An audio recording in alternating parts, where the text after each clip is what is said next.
Ça m'arrive encore de me laisser envahir par mes émotions, mais je reviens de plus en plus vite parce que j'en suis consciente et que j'ai les outils pour revenir.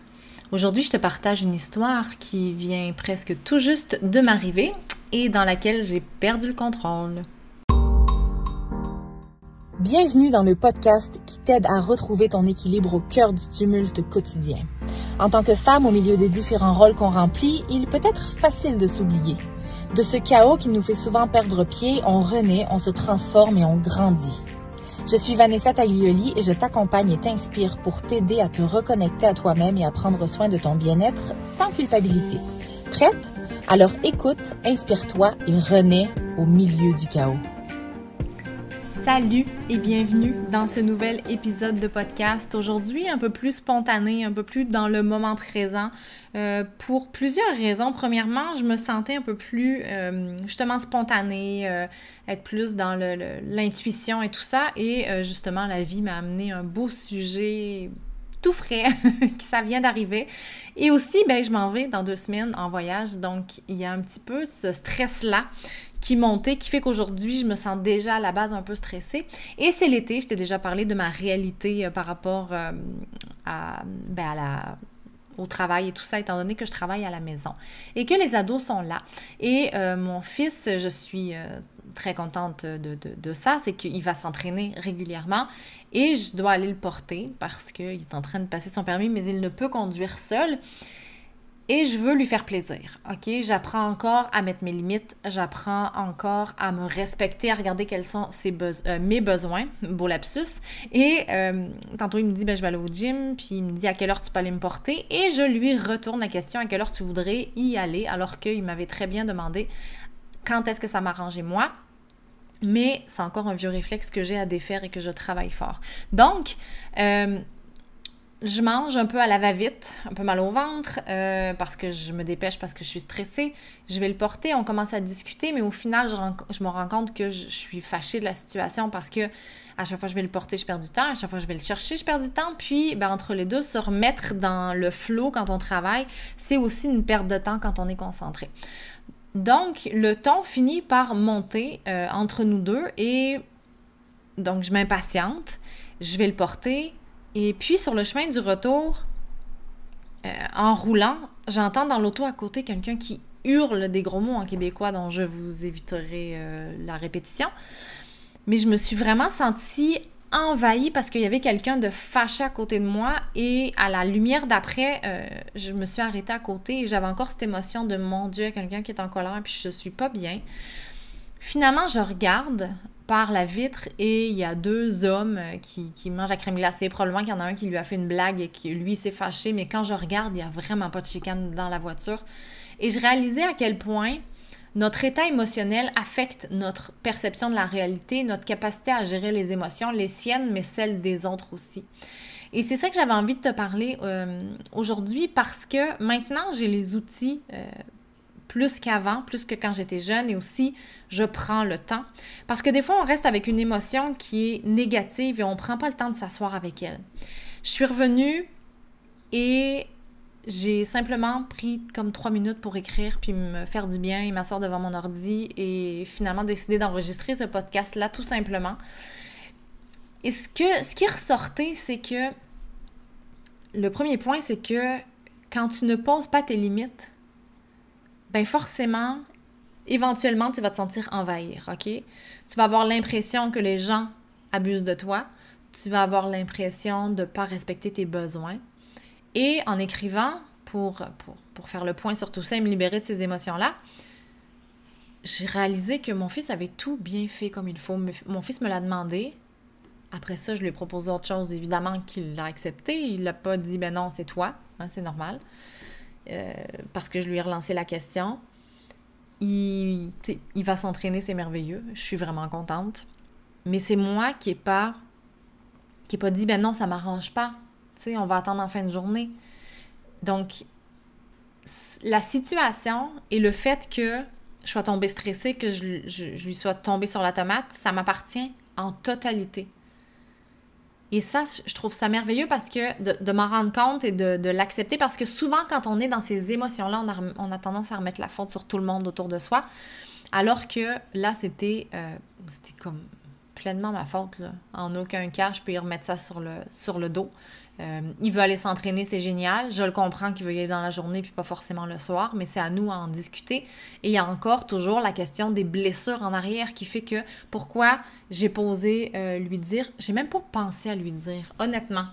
C'est là quand je dis que c'est un gros travail d'adresser ces blessures, ces patterns, ces croyances, parce que c'est souvent dans l'inconscient et on réagit en fonction de ça. Mais donc, comme on n'en a pas conscience, c'est un travail de fond. Hein, on s'entend là? Fait qu'il faut s'adresser à ces blessures-là, à ces peurs, à ces croyances pour pouvoir se remettre au centre de nos vies. Donc, c'était mon premier point. Le deuxième point, ce que je me suis rendu compte, c'est que quand tu es en surcharge, tu perds ta clarté émotionnelle. Puis tes filtres, tu sais, en communication, on a des filtres, ben là, ils font plus leur job comme il faut, là, ils sont... en fait, c'est l'inverse. Une communication qui est claire ne devrait pas avoir de filtre, mais on en a tous. Donc, tes filtres, ils sont encore plus épais, distorsionnés quand tu es en surcharge émotionnelle.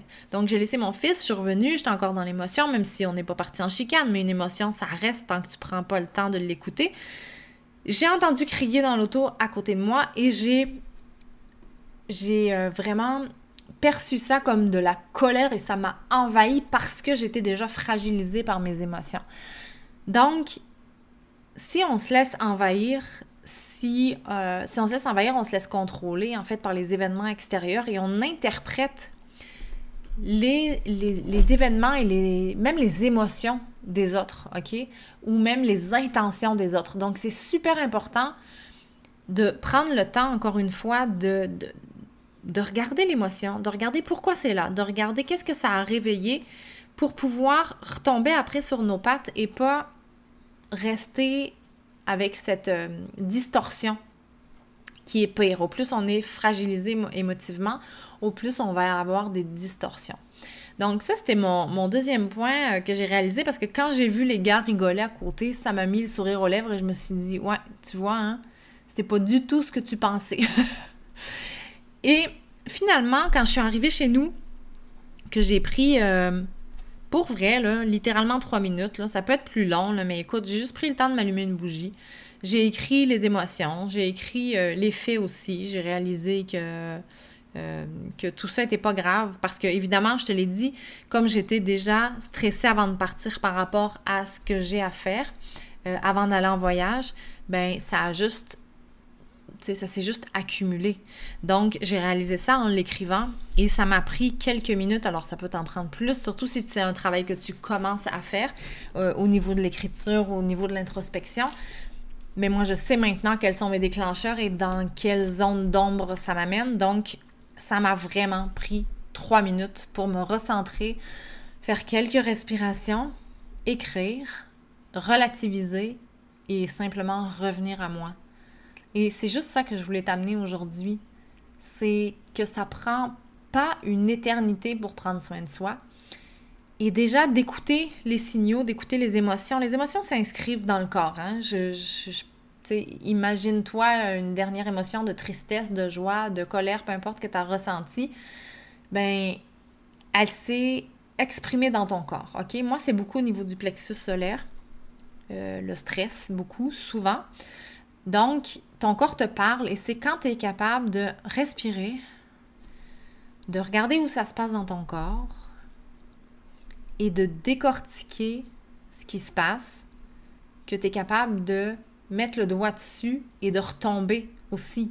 Donc, c'est de revenir à toi parce que sinon, on reste. Moi, je pouvais passer des journées au complet dans une émotion sans avoir pris le temps de définir d'où elle venait. Maintenant, je suis capable, quand j'ai une émotion, de faire « Oh, qu'est-ce qui vient de se passer? » Il y a 1 minute, il y a 2 minutes, il y a 5 minutes. Je ne sais pas combien de temps je l'ai laissé passer.